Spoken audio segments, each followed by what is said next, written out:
नमस्कार, जनतंत्र टीवी में आप सभी का बहुत स्वागत है। मैं गरिमा श्रीवास्तव आपके साथ बुलेटिन की शुरुआत करेंगे इस वक्त की अहम खबर से, जहां सीएम पुष्कर सिंह धामी ने सहस्त्रधारा क्रॉसिंग बाजार का भ्रमण किया है। इस दौरान उन्होंने दुकानदारों और स्थानीय लोगों से मुलाकात कर स्वदेशी उत्पादों के उपयोग को बढ़ावा देने और आत्मनिर्भर भारत की दिशा में राज्य की भूमिका पर बल दिया। सीएम धामी ने कहा कि स्वदेशी वस्तुओं को अपनाना न केवल हमारी परंपराओं और स्थानीय उद्योगों को मजबूत करता है, बल्कि युवाओं के लिए रोजगार के नए अवसर भी उपलब्ध करा। सीएम धामी ने दुकानदारों से साफ सफाई, ग्राहक सुविधा और बाजार व्यवस्थापन पर भी विशेष ध्यान देने की अपील की है। उन्होंने कहा है कि सरकार लगातार छोटे व्यापारियों के हितों की रक्षा के लिए प्रयासरत है और व्यापारिक गतिविधियों के लिए अनुकूल वातावरण सुनिश्चित करने के लिए प्रतिबद्ध भी है। इस अवसर पर कैबिनेट मंत्री गणेश जोशी और विधायक उमेश शर्मा काऊ भी मौजूद थे।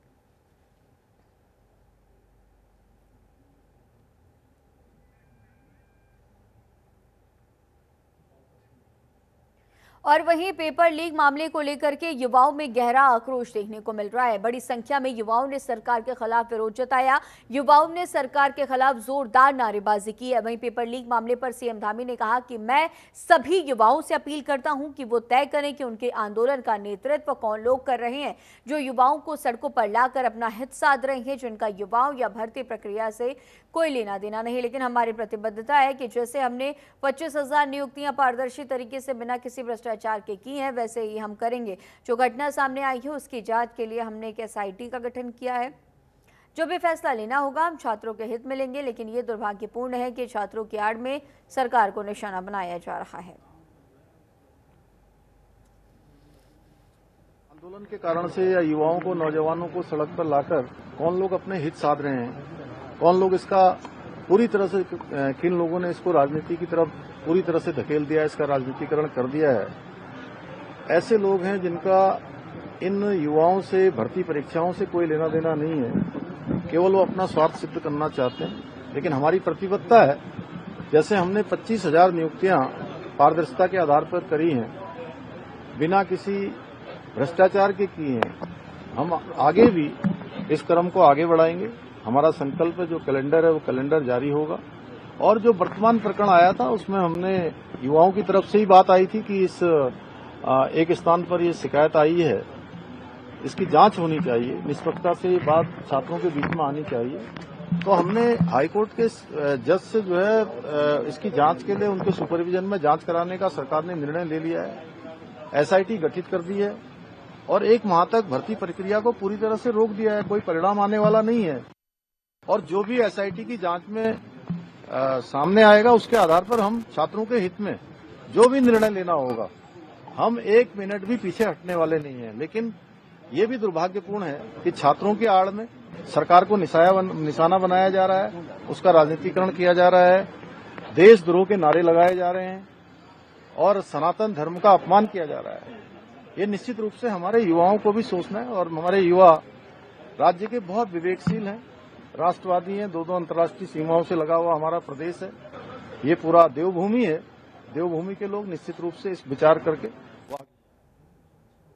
और वहीं पेपर लीक मामले में पौड़ी में युवाओं ने आक्रोश रैली निकाली। ये रैली बस अड्डे से शुरू होकर कलेक्ट्रेट भवन तक पहुंची। रैली में कॉलेज, संस्थानों और कोचिंग सेंटर्स के छात्र छात्राएं शामिल रहे। इस दौरान युवाओं ने सरकार के खिलाफ नारेबाजी करते हुए पेपर लीक को लेकर कड़ी नाराजगी जताई है। युवाओं ने आरोप लगाया है कि प्रदेश में लगातार परीक्षाओं के पेपर लीक हो रहे हैं, जबकि मुख्यमंत्री नकल विरोधी कानून की बात करते हैं, लेकिन नकल माफिया उस पर पानी फेर रहे हैं। उन्होंने मांग की है कि पेपर को तत्काल रद्द कर पुनः परीक्षा आयोजित की जाए। साथ ही युवाओं ने मुख्यमंत्री से नैतिक जिम्मेदारी लेते हुए इस्तीफा देने की भी मांग की है। रैली के अंत में युवाओं ने जिला अधिकारी के माध्यम से ज्ञापन सौंपकर अपनी मांगें शासन तक पहुंचाई।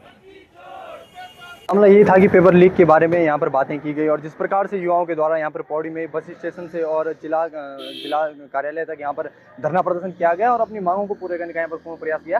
जिस प्रकार से हमने देखा कि छात्रों की यहाँ पर कमी बहुत ही हमें यहाँ नजर आई है और हम निवेदन करेंगे, मैं इस वीडियो के माध्यम से आप सबसे निवेदन करूंगा कि आगे आने वाले टाइम में छात्रों के हितों में कोई भी अगर रैली होती है आप लोग जरूर आएँ। वर्तमान में मैं भी ग्राम पंचायत प्रधान हूँ और इसके लिए मैं भी ग्राम पंचायत स्तर पर मैं भी इस पे धरना रखने का प्रयास करूंगा, युवाओं को इकट्ठा करूंगा।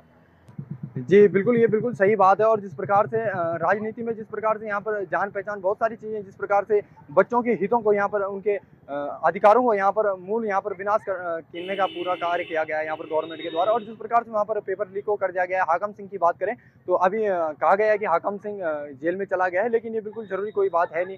लेकिन हम इस पर भी आगे कार्रवाई करेंगे कि ऐसे जो वहाँ पर सरकार के अंदर में बैठे हैं उनको हम वहाँ से बाहर गिराएंगे और जिस प्रकार से पूरा कोशिश करेंगे उनको वहाँ से हटाया जाए। और जो भी अध्यक्ष हैं हमारे इसके, जो कि इस परीक्षा का नियोजन कर रहे हैं, ये भी इनको तत्काल कार्रवाई कर दी जाएगी।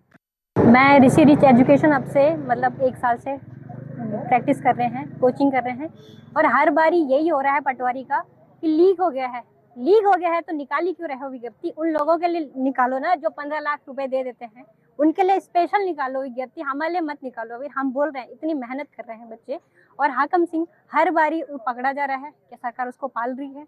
इसका ये मतलब क्या है कि सरकार सब मिली हुई है ना, तभी तो उसको पाल रही है।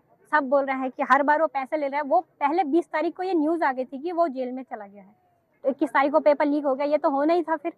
और अब पेपर लीक हो गया है तो वो मान नहीं रहा है, कह रहे हैं कि 3 पेज बाहर आए हैं, 3 पेज बाहर आए हैं, 1 पेज बाहर आया है, चाहे जितना भी बाहर आया है, लीक तो हुआ ही है और इसको दोबारा कराओ, लेकिन वो तैयार नहीं हो रहे हैं।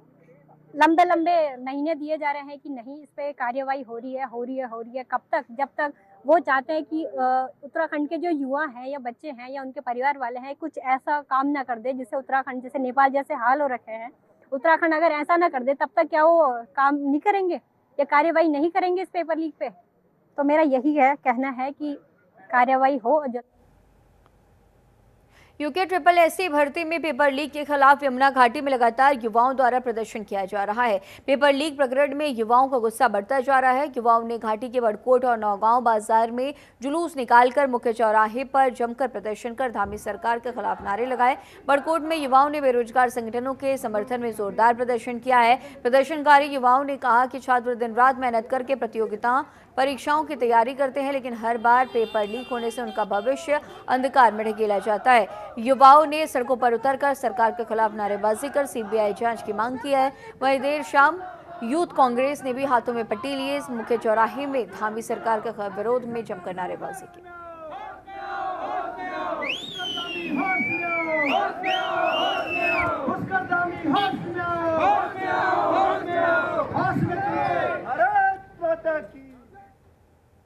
और देर रात उस समय खनन माफियाओं में हड़कंप मच गया जब जिला खनन अधिकारी ने अपनी टीम के साथ क्षेत्र में अवैध खनन के विरुद्ध औचक निरीक्षण किया। आपको बता दें कि जिला खनन अधिकारी ने देर रात लक्सर क्षेत्र में कार्रवाई करते हुए अवैध खनन से भरी एक ट्रैक्टर ट्रॉली को पकड़कर सीज कर दिया है। इससे कि अवैध खनन करने वालों में हड़कंप मच गया। जिला खनन अधिकारी ने बताया कि काफी समय से अवैध खनन की शिकायत प्राप्त हो रही थी और इसे टीम गठित कर अवैध खनन के विरुद्ध अभियान चलाया गया। इसमें कि एक ट्रैक्टर ट्रॉली को रोका गया जो कि अवैध खनन सामग्री से भरा हुआ था। अवैध खनन के विरुद्ध कार्रवाई लगातार जारी रहेगी। अवगत कराया गया था कंपनी वालों की तरफ से कि कुछ लोग जो हैं बिना, यहाँ हमारी जो रायसी चौकी है इससे बिना रवाना दिखाए गाड़ी दे जा रहे हैं, तो उस चक्कर में हमने रात में एक औचक छापेमारी करी थी। निरंजनपुर साइड में एक ट्रैक्टर ट्रॉली मिला है जो बिना रवाने के जा रहा था। ये लोग काफ़ी बदमाशी करते के लोग हैं, उनके द्वारा ये काम किया जा रहा था। मौके पर उनको सीज करते हुए रायसी चौकी में सीज करते। मंगलौर कोतवाली पुलिस ने देर रात गैस चोरी के बड़े खेल का भंडाफोड़ करते हुए 23 सिलेंडरों से भरे एक पिकअप वाहन और अवैध गैस ट्रांसफर में इस्तेमाल होने वाला कैप्सूल बरामद किया है। पुलिस के मुताबिक पकड़ा गया कैप्सूल लंबे समय से सिलेंडर से गैस निकालकर अवैध तरीके से ट्रांसफर करने के लिए इस्तेमाल किया जा रहा था। कार्रवाई के दौरान 3 आरोपी मौके से फरार हो गए हैं, जिनकी तलाश की जा रही है। इससे पहले भी हरिद्वार में प्रशासनिक टीम बड़ी कार्रवाई कर चुकी है, जिसमें गैस चोरी के नेटवर्क का खुलासा हुआ था। पुलिस का कहना है कि इस गिरोह में कई अन्य लोग भी शामिल हो सकते हैं और जल्द ही पूरे नेटवर्क का पर्दाफाश किया जाएगा। इस सफलता को पुलिस ने क्षेत्र की बड़ी उपलब्धि बताई है।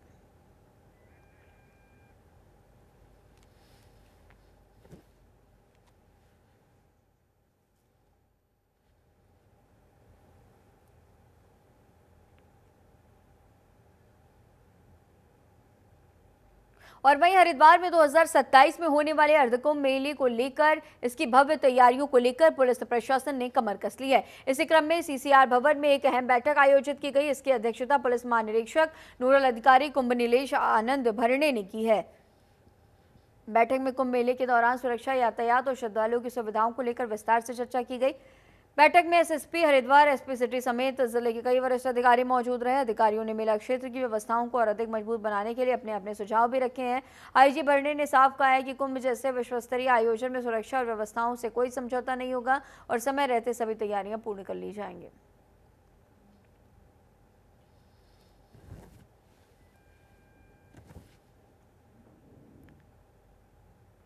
हरिद्वार के पथरी थाना क्षेत्र में आपसी विवाद में एक युवक को गोली मार दी गई। ये गोली युवक के सिर में लगी है। घटना कटारपुर गांव की बताई जा रही है, जहां रविदास मंदिर के पास जमा कुछ लड़कों में विवाद हो गया। देखते ही देखते विवाद इस कदर बढ़ गया कि गांव के अनुज ने युवक पर दीक्षित तमंचे से फायर कर दिया और उसके सिर में गोली मार दी है। गोली लगने के बाद युवक लहूलुहान होकर जमीन पर गिर गया। क्षेत्र में सनसनी मच गई है। इसके बाद उसे इलाज के लिए निजी अस्पताल ले जाया गया है, जहां युवक की हालत को गंभीर देखते हुए उसे जॉली ग्रांट रेफर कर दिया गया। पुलिस का कहना है कि गोली चलाने वाले युवक की पहचान कर ली गई है। उसकी गिरफ्तारी के लिए टीमों को लगा दिया गया है। युवक जिंदगी और मौत के बीच जूझ रहा है। ये दो पक्षों का लड़ाई झगड़े में, जो कि कटारपुर निवासी अर्जुन, जिसको इमरजेंसी में लाया गया है, अभी इनको गोली लगी है। जिसने गोली मारी है अनुज नाम, वो भी कटारपुर से ही है। बता रहे हैं कि दोनों के बीच में आपसी लड़ाई झगड़े में आक्रोश में आके उसने गोली चला दी, जिसमें इनको इंजरी हुई है। और इंजरी जो गोली है वो ब्रेन को छू के गई है। और बताया जा रहा है कि यहाँ से जो ये व्यक्ति है, इसको जॉली ग्रांट रेफ़र कर दिया गया है। पेशेंट स्टेबल है, पर क्योंकि थोड़ी चोट जो है वो ब्रेन तक भी पहुँची है, तो न्यूरो को दिखाना अनिवार्य है, इसलिए डॉक्टर ने जॉली ग्रांट। चलिए आगे बढ़ेंगे, जहां अल्मोड़ा के सिमकनी मैदान में 3 से 7 अक्टूबर तक 5 दिवसीय सहकारी मेला आयोजित होगा। इसकी तैयारियों को लेकर केंद्रीय सड़क परिवहन और राजमार्ग राज्य मंत्री और अल्मोड़ा सांसद अजय टम्टा ने सहकारिता विभाग के अधिकारियों की बैठक ली है। बैठक में ग्रामीण क्षेत्रों के सहकारिता योजनाओं की समीक्षा की गई। अजय टम्टा ने कहा है कि मेले में किसानों, महिला समूहों और हस्तशिल्पियों को लोकल टू वोकल उत्पादों की प्रदर्शनी और बिक्री का अवसर मिलेगा। उन्होंने सभी विभागों की अनिवार्य भागीदारी सुनिश्चित करने के भी निर्देश दिए हैं। सहकारिता को बढ़ावा देने के लिए जो हमारे रिफॉर्म हुए हैं सहकारिता के अंदर, उसके कारण से हमारे जो लोकल बाइंडर हैं, जो लोकल बनाने वाले लोग हैं, स्वदेशी लोग हैं, और जो छोटे उत्पाद करते हैं, जो महिलाएं समूह हैं, जो हस्तशिल्प से संबंधित काम करते हैं, जो कारीगर हैं, और उन सबको एक बड़ा मंच उपलब्ध हो रहा है। और सहकारिता अपने आप में ग्रामीण क्षेत्र से जुड़ा हुआ एक विषय है, ग्रामीण महिलाओं से जुड़ा हुआ है। गांव के द्वारा स्वयं निर्मित करके एक अच्छा बाजार उपलब्ध कराने का सहकारिता एक अपने आप में एक बहुत महत्वपूर्ण मार्गदर्शन है। सोबन सिंह जीना विश्वविद्यालय परिसर अल्मोड़ा में छात्र संघ चुनाव का बिगुल बज चुका है। नामांकन प्रक्रिया पूरी हो चुकी है और इस बार कुल 11 पदों पर 15 प्रत्याशियों ने मैदान में उतरकर चुनावी माहौल गरमा दिया है। अध्यक्ष पद पर सीधी टक्कर दीपक लोहनी और लोकेश सुप्याल के बीच होगी। बाकी पदों पर भी प्रत्याशियों ने नामांकन दाखिल किया है, जिससे प्रतिस्पर्धा रोचक हो गई है। चुनावी कार्यक्रम के तहत गैदरिंग होगी। इसमें प्रत्याशी छात्र छात्राओं के सामने अपनी बात रखेंगे। इसके बाद 27 सितंबर को मतदान होगा। मतदान के तुरंत बाद मतगणना कर देर शाम तक परिणाम घोषित कर दिए जाएंगे और विजयी प्रत्याशियों को शपथ दिलाई जाएगी। छात्र संघ चुनाव को लेकर पुलिस और प्रशासन पूरी तरह सतर्क है। शांति व्यवस्था बनाए रखने के लिए सुरक्षा के व्यापक इंतजाम भी है। चुनाव की प्रक्रिया गतिमान है। आज नामांकन हो रहा है। प्रत्येक पद पर प्रत्याशी अपना आवेदन कर रहे हैं। अध्यक्ष, उपाध्यक्ष, छात्रा उपाध्यक्ष, सचिव, उप सचिव, सांस्कृतिक सचिव, और उम्मीद है कि इनके नामांकन पत्रों की जांच के उपरांत वस्तु स्थिति स्पष्ट हो पाएगी। आगे के लिए ये होगा कि कल इनकी गैदरिंग होगी और परसों 27 तारीख को चुनाव के दिन मतदान होगा और उसी दिन परिणाम भी निकलेंगे और उसके बाद विजयी प्रत्याशी अपनी शपथ ले लेंगे। छात्र संघ के जो आगामी चुनाव है, इसके लिए पुलिस पूरी तरह चुस्त दुरुस्त यहाँ पर लगी हुई है और आज नामांकन है, कल जनरल गैदरिंग और परसों चुनाव का दिन है। इन सब के लिए हमने पुलिस की पूरी व्यवस्था करी हुई है और आज अभी जो नामांकन होंगे इसमें ये लोग जुलूस के रूप में आएंगे, तो जितने भी जुलूस हैं इनके साथ भी हमारी पूरी पुलिस लगी हुई है और जितने भी चुनाव हमारे इसको हम शांतिपूर्ण ढंग से कराने के लिए पूरी तरह प्रतिबद्ध हैं। शहरी विकास और जिलाधिकारी के निर्देशानुसार नगरपालिका परिषद अध्यक्ष और सभासदों ने अपने अपने वार्डों में स्वच्छता ही सेवा के तहत सभी लोगों को स्वच्छता के प्रति जागरूक कर शहर नगर को स्वच्छ बनाए रखने की अपील की है। एक दिन के इस कार्यक्रम में कार्यालय के विभिन्न नोडल अधिकारी और अधिशासी अधिकारी और शहर के विभिन्न स्कूल के छात्र छात्राओं, संस्थाओं और विभागों के लोगों ने भी प्रतिभाग किया है।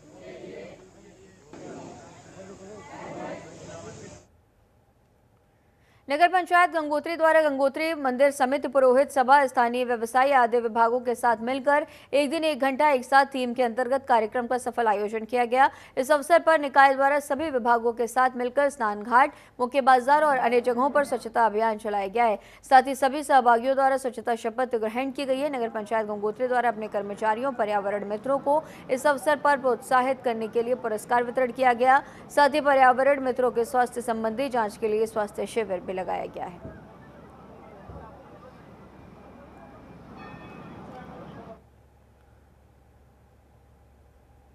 स्वच्छता ही सेवा पखवाड़े के तहत विकास भवन परिसर में मुख्य विकास अधिकारी की उपस्थिति में सफाई अभियान चलाया गया। मुख्य विकास अधिकारी ने सफाई अभियान में शामिल विकास भवन कार्यालयों के सभी अधिकारियों और कर्मचारियों को स्वच्छता को अपने दैनिक जीवन का हिस्सा बनाने का संदेश दिया है। आयोजित इस साफ सफाई अभियान में अधिकारियों और कर्मचारियों द्वारा विकास भवन के अंडरग्राउंड नाले सहित परिसर की व्यापक स्तर पर सफाई की गई है।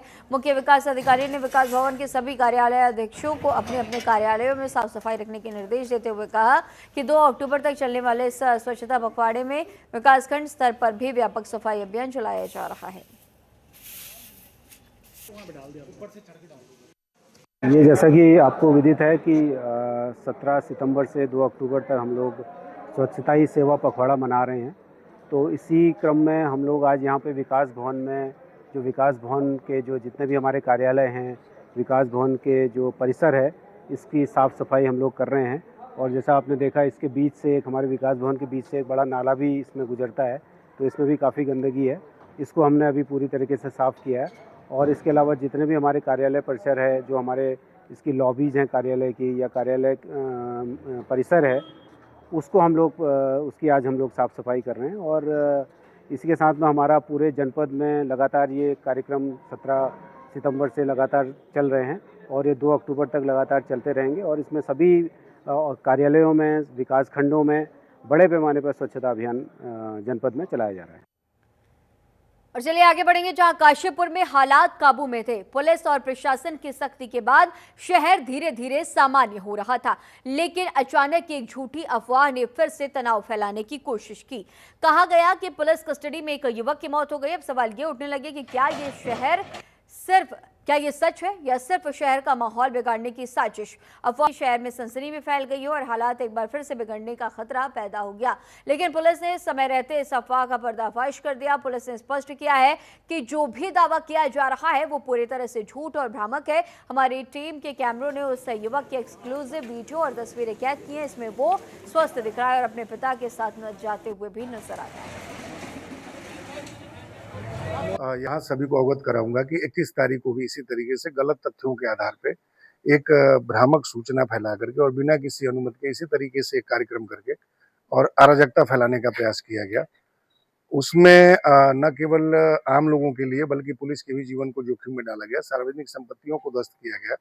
उसमें पुलिस के द्वारा अभियोग पंजीकृत करके लगातार कार्रवाई की जा रही है। चूंकि यह कार्रवाई हम इस चीज का जरूर ध्यान रख रहे हैं कि जो लोग भी इसमें इन्वॉल्व हैं, एक्टिव पार्टिसिपेंट्स है, जो कि न्यूसेंस क्रिएट कर रहे थे, जो अराजकता फैला रहे थे, जो शांति को चुनौती दे रहे थे, हम उन्हीं को करें। और इसी क्रम में जब ये अराजक तत्व मनमानी करने में उस समय नहीं सफल हो पाए, तो इसमें से कुछ हैं इस तरह के अराजक तत्व जो कि जिनको शांति रास नहीं आ रही है, क्योंकि इसमें आम लोगों का भी सहयोग मिल रहा है और लोग बढ़ चढ़ करके जो स्थानीय लोग हैं वो सहयोग कर रहे हैं कि पुलिस भी अच्छी कार्रवाई कर रही है कि जो लोग दोषी थे, पुलिस उनको वेरिफिकेशन करने के बाद सीसीटीवी वीडियो के माध्यम से उन्हीं पे कार्रवाई कर रही है। और उत्तराखंड के इस खास बुलेटिन में फिलहाल इतना ही। खबरों का सिलसिला लगातार जारी रहेगा। बने रहिए जनतंत्र टीवी के साथ। नमस्कार।